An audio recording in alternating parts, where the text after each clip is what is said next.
Oy, si Senator Raffy Tulfo, wala siya dito sa Pilipinas ngayon. Nasaan ba si Senator Raffy Tulfo? Ngayon po ay nasa Brazil, no? Nakita lang natin itong post na ito, nagbabakasyon. Kasi naka-break ang Senado. Usually kasi kapag naka-break, kasi kung papansinin ninyo, previously, sunod-sunod yung hearing nila, no? Actually, inaabot pa nga ng madaling araw yan eh. Lalo na nung budget season eh. Kaya bugbog eh. Tuloy-tuloy itong trabaho ng Senado. And even the Congress, ganoon din ka-coffee. Kaya sa mga ganitong season, Christmas season naman yan, nagbabakasyon, no? Kasi pag magre-resume na ulit yan, by January, magre-resume na ulit itong mga hearing, mga pagdinig, pag-uusapan yung mga proposed bills, etc. dyan sa Senado. So nagbabakasyon po ang si Senator Raffy Tulfo dyan sa Brazil at sinorpresa siya ng mga OFW. Yan, sino mga taga-Brazil dyan ka-coffee, no? May post kasi itong Raffy Tulfo in action. Yan, kung nakikita ninyo sa ating screen, no, ang pamilya ni Senator Raffy ay makikita nyo dyan sa mga photos na yan.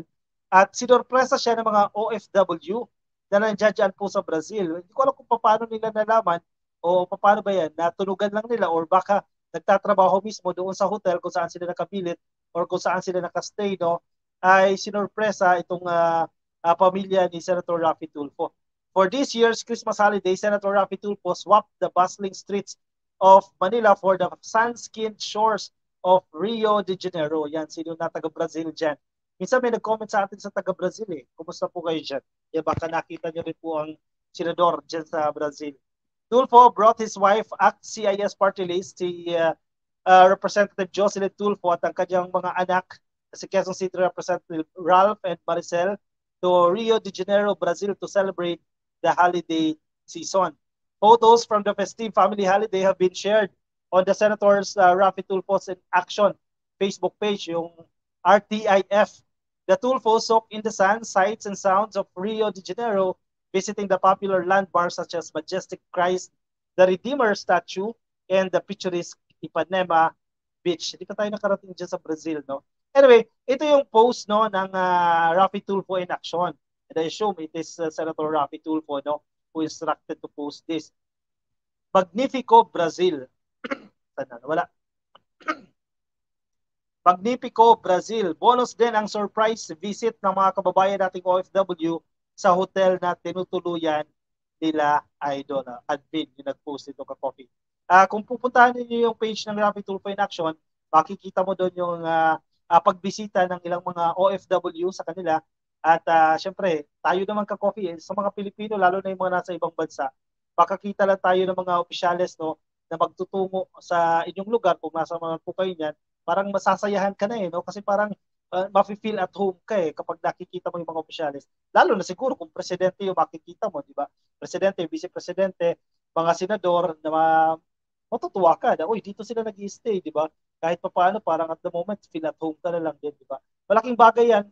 Yung mga nasa Pilipinas, minsan, i-disregard lang yan, parang baliwala lang. Pero kung ikaw mismo, yun nandoon sa sitwasyon na yan, ikaw mismo yung nasa ibang bansa, at makikita mo yung mga government officials na makikita, malaking bagay niya. Diba? Emmy Clarissa, Boss Ka Coffee, pa-shoutout po. J-Boy, Bosses, Solid Marcos, Solid PBBM. Hello po sa inyo. Happy viewing po sa inyo.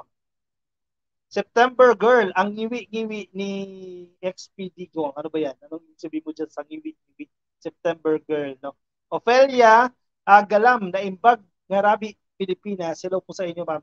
Kumusta po kayo dyan? We support PBBM. Ayan, satisfied the 110 million Filipinos. Hashtag, sabi ni September Girl. Shoutout din natin mga ka-coffee natin na nasa YouTube at Facebook. Kay Ronald Ramos, happy viewing po sa inyo. Kay Gan Ray Magaspag, kay Miriam Gamboa, Edwin Holapong, shoutout po sa inyo. Kay Ma'am Ophelia Galam, shoutout din po kay Tess Perez. Happy viewing din kay Bati Jan Grasparil. Thank you for joining us this Tuesday evening. Alright? Kung nasa Facebook po kayo at hindi pa kayo naka-follow sa ating Facebook page, yan, pasuyo na lang ka-coffee, click lang po yung follow or click lang po yung like. At kung kayo naman din nasa YouTube, ay i-click lang po ang subscribe. Alright, sige. Bukas, balik na po ang pasok sa mga tanggapan po ng gobyerno. Yan, maraming balita naman po ang lalabas tomorrow. So, antabayanan niyo po yan para sa ating live stream. Alright, ako yung magpapaalam na sa inyo ka-coffee. Maraming salamat sa pagsama sa akin ngayong Martes po ng gabi. Kita-kits ulit tayo tomorrow. Thank you, thank you. Ingat po kayo. Bye-bye. Merry Christmas sa mga kapapasok lang sa atin. Happy New Year in advance, no? Ikaw ang mag-delete sa sarili mo. Roll it, Jen. Di ka, hayaan mo na yan, ba? Wag mo nang pansinin yan. Anyway, sige, paalam po sa inyo. Bye-bye.